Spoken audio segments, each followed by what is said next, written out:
Guys, এতক্ষণ তো আমি ওই সাইডে দেখাইলাম, এখন এই সাইডে দেখাচ্ছি। এই দেখেন বাগানের এই সাইডে আমরা কি গাছ, এগুলো কিন্তু আলুর গাছ।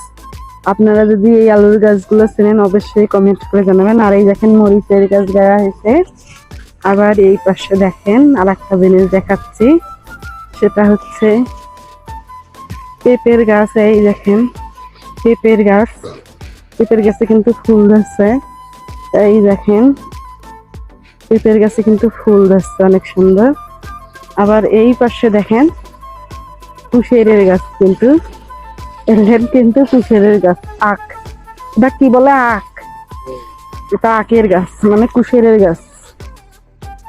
কুশের অলরেডি একটু বের হয়েছেই, আর কিছুদিন গেলেই খাওয়া যাবে। গাইস, এই দেখেন এটা হচ্ছে গাছ কালাইয়ের গাছ।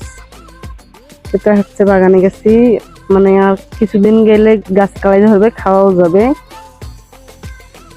আবার এখানেও দেখেন লেবুর গাছ, এই যে আমের গাছ। আম কিন্তু এখন পর্যন্ত এই গাছগুলো তো নেই, এই দিক নেই, কোনো গাছেই নেই আম। একটা গাছও তো আম নেই, এতগুলো যে গাছ, একটা গাছে যদি আম থাকতো বলার মতো কথা ছিল। এবার তো আম খাওয়া হবে না, হবে না, এবার আম কিনি খাওয়া লাগবে। কিনি খাওয়ার কি হবে না হবে কোনো গ্যারান্টি নেই, কারণ এবার আমের সংখ্যা অনেক কম, দাম হবে অনেক। কিনি খাওয়া তো আমাদের জন্য অনেক চাপের ব্যাপার হবে। বাড়ির জিনিস আর কেনা জিনিস তো অনেক পার্থক্য। বাড়ির যেমন হিসাব ছাড়া খাওয়া হয়, আর কেনা জিনিস তো হিসাব ছাড়া খাওয়া হয়। মানে কি আর বলি, কেনা জিনিস তো হচ্ছে আপনার হিসেবে খাওয়া হয়, আর বাড়ির জিনিস তো হিসেব খাওয়া হয়, হিসেব ছাড়াই।